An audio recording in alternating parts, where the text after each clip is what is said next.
This is Dimitri Skouries reporting from Lesbos, Greece for The Real News. For several years now, a multi-billion-dollar Canadian mining company named Eldorado Gold has been constructing and attempting to put into operation highly controversial mines in Chalkidiki, a region of northern Greece known for its extraordinary beauty and pristine forests. Eldorado's Skouries mine on Mount Kakavos in Chalkidiki is the main source of conflict with the local people. More than 340 hectares of unique forest, parts of which are old growth forest, will have to be wiped out in order to make way for the mining facilities, including a 700-meter wide, 200-meter deep pit, as well as a flotation plant, 2 tailings facilities, and various other facilities. The story of fierce local opposition to the Skouries mine featured prominently in the recently released documentary of Avi Lewis, This Changes Everything. Here is some of what that documentary had to say about this conflict.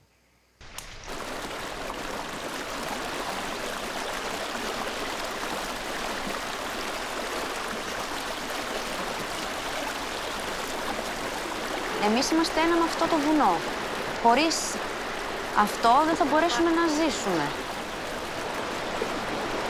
Άντε με την νίκη. Ώρα που σκοτεινάει.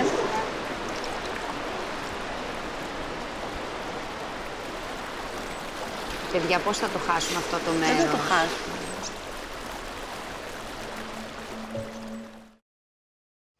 In January of this year, local opponents of the mine thought that they had scored a major victory against the project when Eldorado announced that it was suspending construction and development activities at Skouries due to delays in the issuance of routine permits and licenses by the Greek authorities.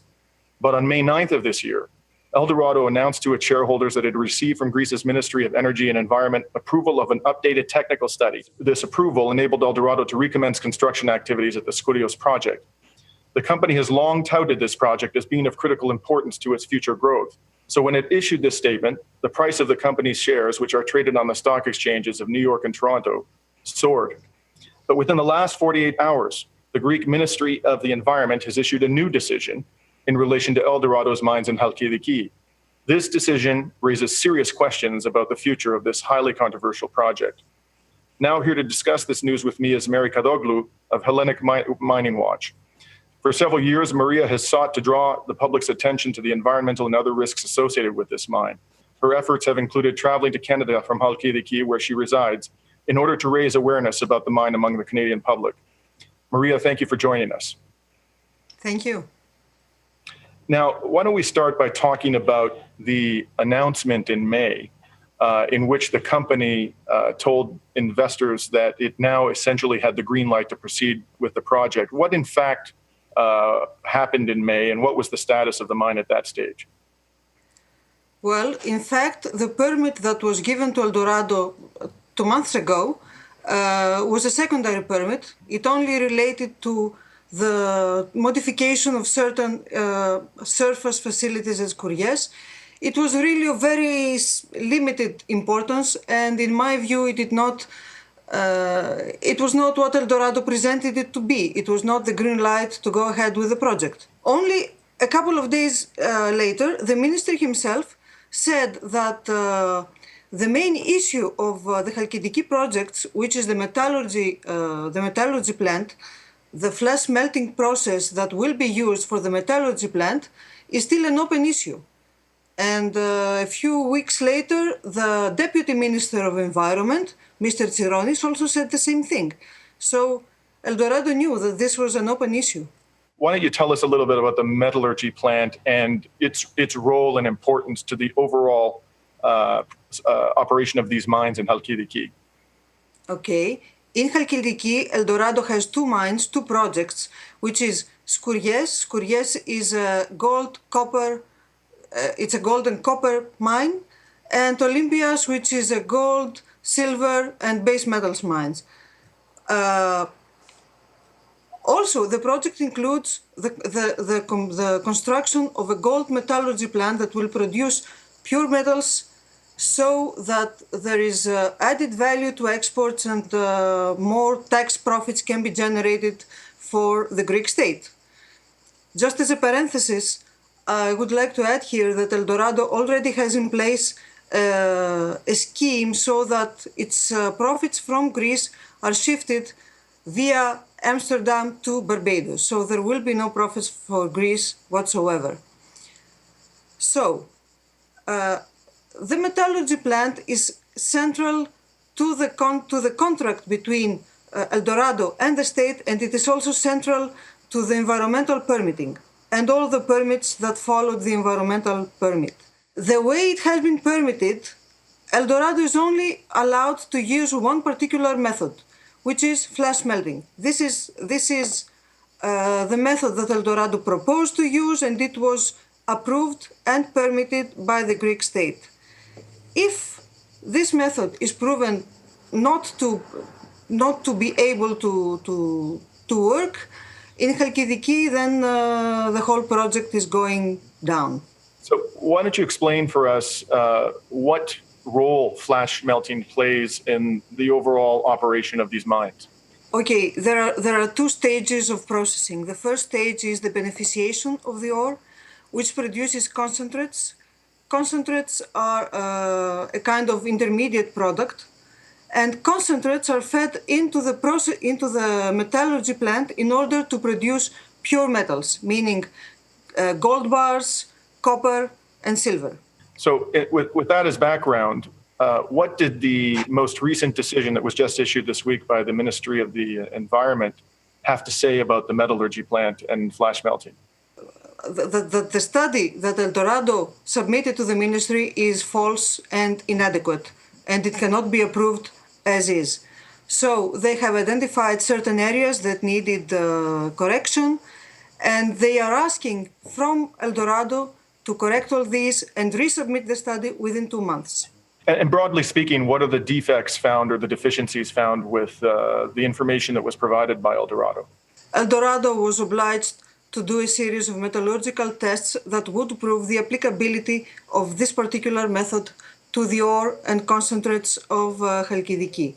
And the results from this test work would be fed into the production of the technical study for the metallurgy plant. So there are so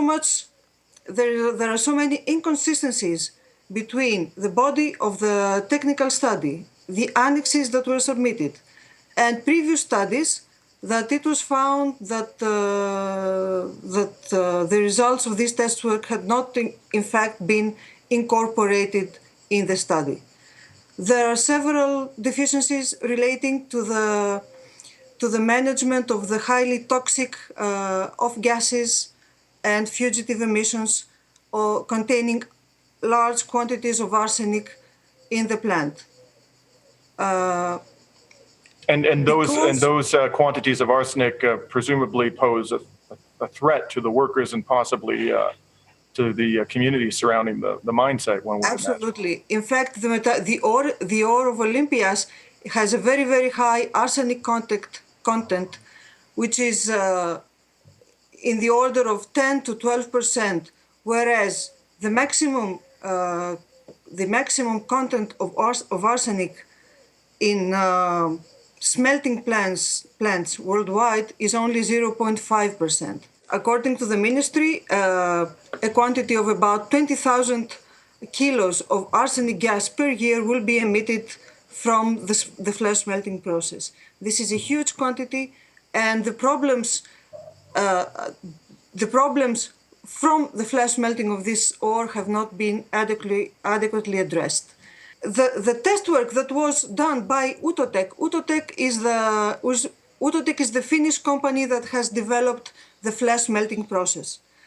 And the test work has been done by Outotec at its facilities in Pori, Finland. But it was proven that this test work was only for half the process, meaning that Eldorado is obligated by its contract with the state to produce pure metals, gold, silver, and copper. But this process, these tests that Outotec conducted only resulted in the production of a saleable gold and copper concentrate. This is in violation of both the terms of the contract and the environmental permit. So the ministry found that the results indicate that what this methodology will produce is not a finished product at all. but an intermediary product that will have to be further It is an refined. intermediary product, and this is in violation of their contract because they are obliged to produce pure metals. And so in light of these deficiencies and the ministry's decision, what do you anticipate will happen now with respect to this mine? Well, the ministry's decision gives Eldorado a period of 2 months in order to complete and correct their study according to their guidelines. And if there's a failure I'm to not do sure. that, If they fail to do that, then there's no project. Because the flash melting method, as I said before, the flash melting method is central both to the contract and to the environmental approval. If the flash melting method is proven not to be applicable in these specific ores, then they have to go through the permitting process, the environmental permitting process all over again, which means they're back at point zero. They have to choose a different processing method and do it all over again. well, it certainly sounds like the years-long battle over the Skouries mine is far from over, and I hope we'll be able to have you back on the Real News in order to discuss subsequent developments. Maria, thank you very much for your time. Thank you. Thank you. And this is Dimitri Lascaris for the Real News.